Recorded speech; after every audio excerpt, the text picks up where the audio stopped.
Hello YouTuber family, તો આજે બનાવીશું સોજીના ફટાફટ બની જાય તેવા પાપડ।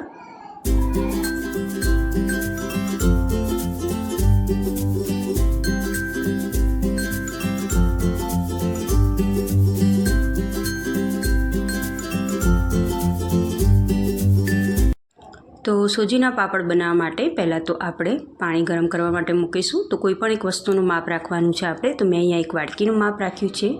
આ એક વાડકી પૂરી ભરીને આપણે 8 વાડકી પાણી લેવાનું છે। તો ટોટલ હું અહીંયા 8 વાડકી ગણીને પાણી મૂકી દઈશ તપેલાની અંદર, અને જાડા તળિયાવાળા વાસણનો જ ઉપયોગ કરવો।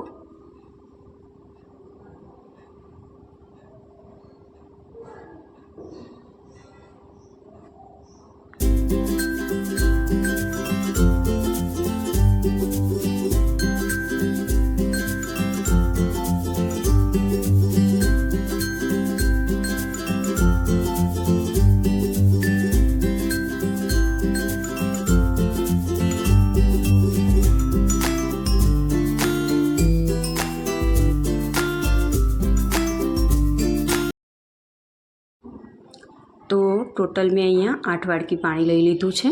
તો હવે આપણે પાણીને ગેસ પર મૂકીશું।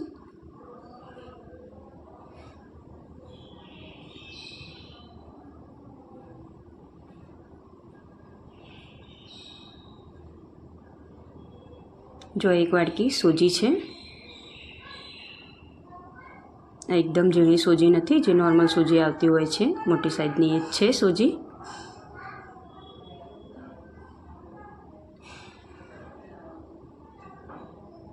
અને 1 ચમચી મીઠું છે, અને અડધી ચમચી પાપડ ખાર છે।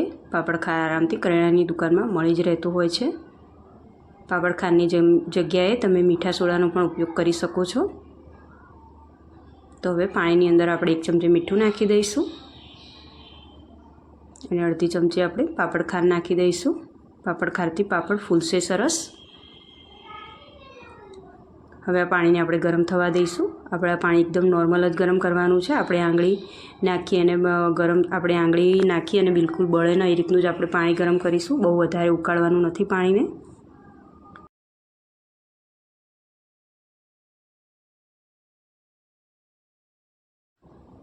હવે જો પાણી આટલું ગરમ થાય પછી આપણે અંદર હવે સોજી નાખી દઈશું, અને સોજી નાખશું અને હલાવી દઈશું। આ રીતે સોજી નાખતું જવાનું અને હલાવતું જવાનું। અને ટોટલ આ આપણે જ્યારે બનાવો ત્યારે ટાઈમિંગ રાખવાનું, 8 થી 9 મિનિટ સુધી જ આપણે આને ગરમ કરવાનું છે, વધારે ગરમ નથી કરવાનું। તો બસ આ રીતે આપણે બધી સોજી પાણી સાથે મિક્સ કરી દઈશું, અને અત્યારે ફૂલ ગેસ જ રાખવાનું છે। તો બધી બરાબર સોજી મેં પાણી સાથે મિક્સ કરી દીધી છે, અને જો ગેસને મેં ફૂલ જ રાખ્યો છે, અને ચમચાની મદદથી આપણે સતત આ રીતે હલાવતા રહીશું લગભગ 8 થી 9 મિનિટ સુધી। એટલે 8 થી 9 મિનિટની અંદર સરસ એવું જાડું થઈ જશે આપણું બેટર આ સોજીનું પાપડ માટેનું। તો તમને ખ્યાલ ના આવે તો 8 થી 9 મિનિટ જ તમારે ફૂલ ગેસ ઉપર આ રીતે સતત હલાવતા રહેવાનું, અને એકદમ જાડું થઈ જાય એટલે તમને ખ્યાલ આવી જશે કે આપણું આ જે પાપડ બનાવવા માટેનું બેટર છે એકદમ રેડી છે। તમારે સતત આ રીતે હલાવવું જ પડશે, જો નહીં હલાવો તો નીચે તળિયે ચોંટી જશે।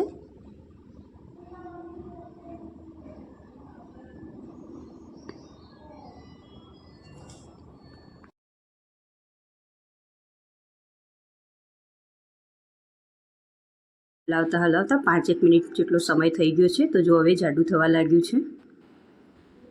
આપણે ટોટલ 8 થી 9 મિનિટ જ એને પકવવાનું છે, વધારે નહીં। તો જો જેમ જેમ હલાવશો એમ જાડું થવા લાગશે, સોજી છે એટલે તમારે હલાવતું રહેવાનું।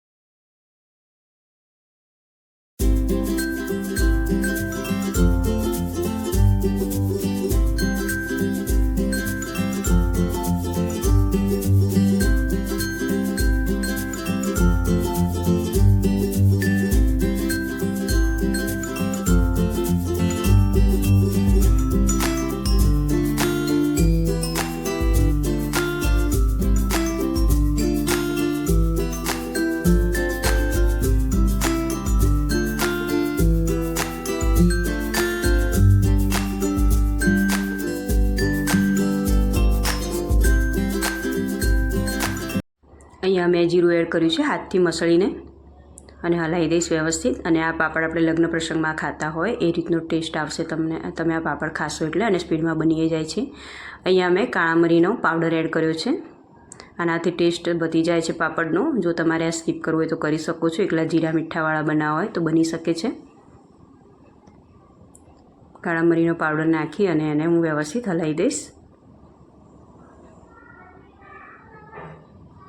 અને આ પાપડ તમે બનાવશો એટલે એ જાડું થવા લાગશે પાપડ. પણ તમારે એ ટાઈમે શું કરવાનું, થોડુંક ગરમ પાણી કરીને રાખવાનું જોડે, અને થોડુંક જાડું થવા લાગે બેટર એટલે આપણે અંદર થોડુંક ગરમ પાણી નાખી અને એને વ્યવસ્થિત પતલું કરી દેવાનું.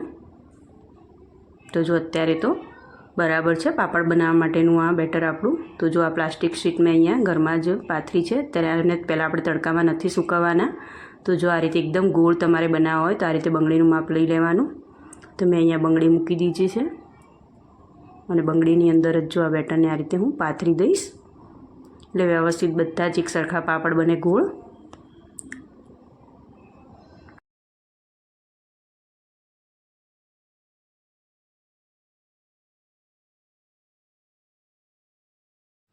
અત્યારે તો મેં પંખા નીચે સૂકવ્યા છે પ્લાસ્ટિકની શીટ ઉપર, અને થોડાક ફરકા થાય એટલે કે નોર્મલ સુકાય પછી હું એને તડકો બતાવી દઈશ બીજા દિવસે.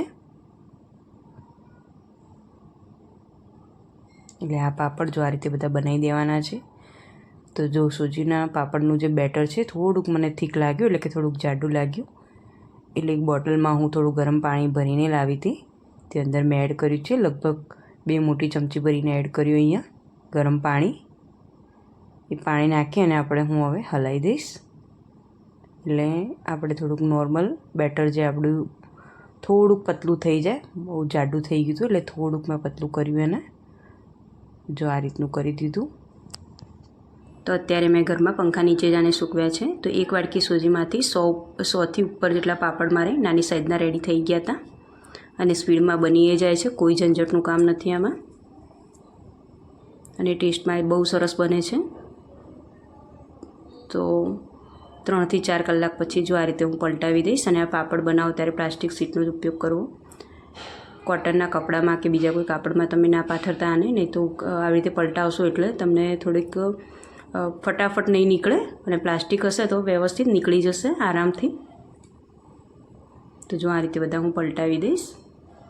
લગભગ આને સુકાતા 2 દિવસ જેટલો સમય લાગશે. તો 3 થી 4 કલાક પછી જો પાપડને મેં પલટાવી દીધા છે આ રીતે. અને જો 2 દિવસ આને સુકાતા લાગ્યા હતા, તો 2 દિવસ પછી આવા સરસ એવા રેડી થઈ ગયા છે પાપડ.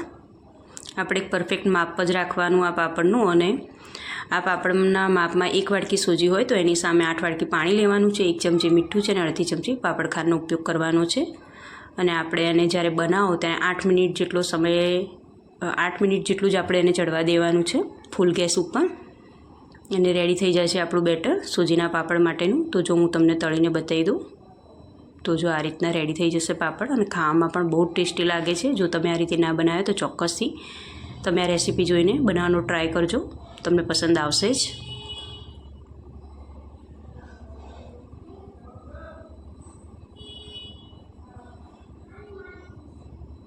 તમને જો મારા વિડીયો પસંદ આવતા હોય તો લાઇક, શેર અને સબસ્ક્રાઈબ કરો, કોમેન્ટ પણ કરો. અને તમને આ રેસીપી ગમી હોય તો બીજા સાથે તમે શેર પણ કરજો.